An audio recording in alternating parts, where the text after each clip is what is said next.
3 सितंबर को हुए उड़ान पुल एक्सीडेंट के मामले में आज भिवंडी के गजेंद्र प्रभाकर गुलवी ने भिवंडी की महानगर पालिका के आयुक्त से बात की और मांगे रखी कि जिसका एक्सीडेंट हुआ है उसके घर वालों को मुआवजा दिया जाए और सेफ्टी गाइडलाइन को फॉलो किया जाए। आइए सुनते हैं, देखते हैं उन्होंने क्या कुछ कहा।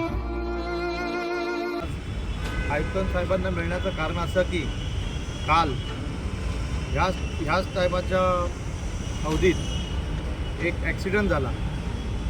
आपला स्वर्गीय बाळासाहेब ठाकरे उड्डाणपूल, या उड्डाणपुलावर साईबाबा मंदिराच्या थोडा पुढे आल्यानंतर एक अपघात झाला। हा अपघात 2 कारमध्ये झाला, परंतु त्याच्यामध्ये विनाकारण बाईक स्वार होते। बाईक स्वार स्वर्गीय राहुल तरे अंजुरगावचे, त्यांना विनाकारण आपला जीव गमवावा लागला। कारण असा की आपला जो ब्रिज आहे, हा ब्रिजची जी उंची, कडेची उंची आहे ती फार कमी आहे। त्याने ते खाली फेकले गेले आणि त्यांचा मृत्यू झाला। तर आम्ही आज आयुक्त साहेबांकडे एकच मागणी करायला आलो होतो की पहिली गोष्ट तर त्या राहुल तरे यांचा जो मृत्यू झाला आहे हा काही कारण नसताना, म्हणजेच नक्कीच प्रशासनाच्या ह्या हलगर्जीपणामुळे त्यांचा मृत्यू झालेला आहे। जर प्रशासनाने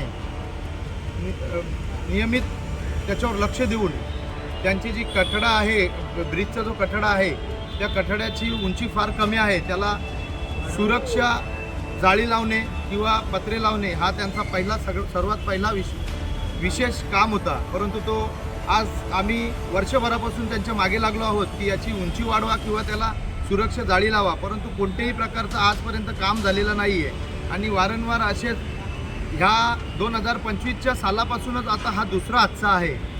हे हादसे वारंवार होत आहेत। आत्तापर्यंत कमीत कमी 7 ते 8 व्यक्ती तिथून पडून मृत्युमुखी पडले आहेत।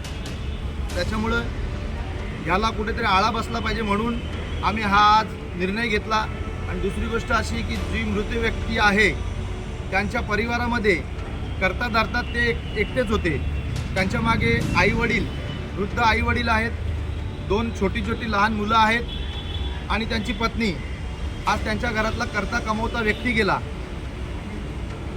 येत्या भविष्यात त्यांना कोणत्याही प्रकारचा कमाईचा किंवा कमवून देणारा व्यक्ती राहिला नाही।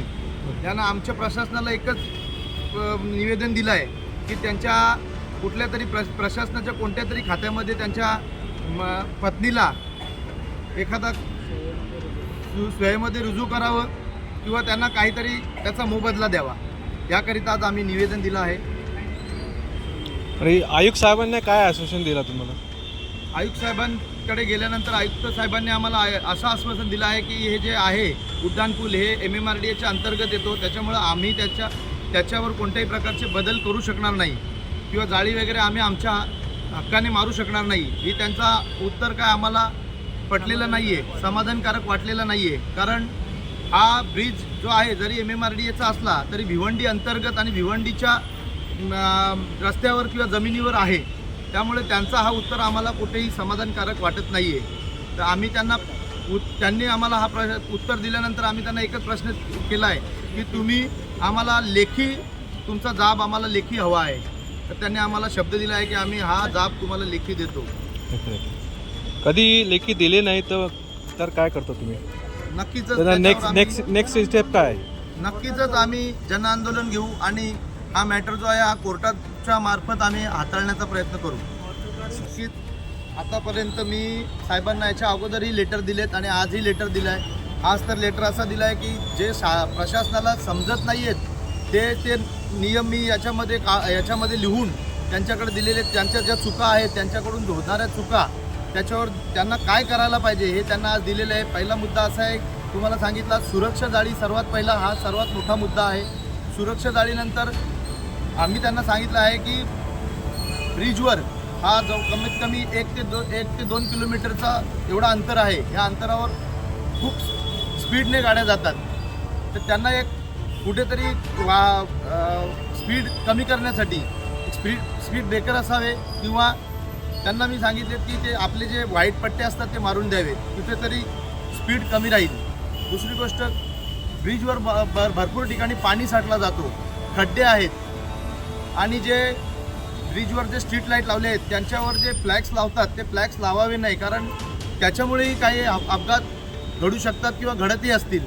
कारण काय ते फ्लॅग भरपूर प्रमाणात आतमध्ये आलेले आहेत, तुम्ही पाहू शकता तिथे जाऊन. ते फ्लॅग्स पण नसावेत, ब्रिजवर तरी नसावेत अशी आमची मागणी. अवैध बॅनर्स वगैरे लावलेले अवैध असतात. बॅनर्स आहेत ते सगळे तिथे, लोकांची नजर बॅनरवर जाते.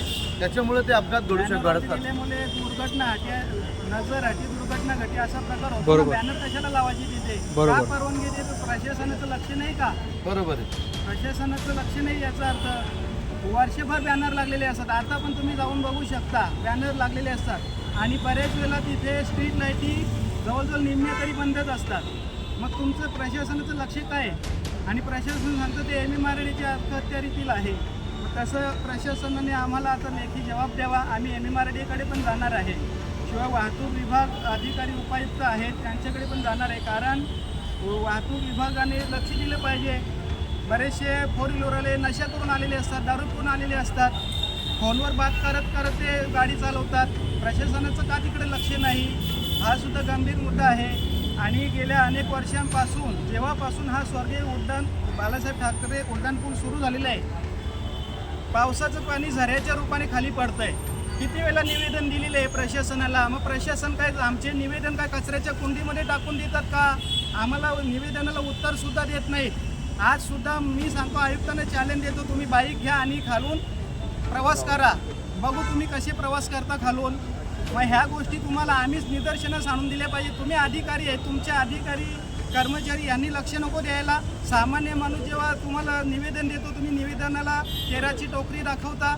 हे कुठंतरी प्रशासनाचं माज आहे, दुसरं काही नाही.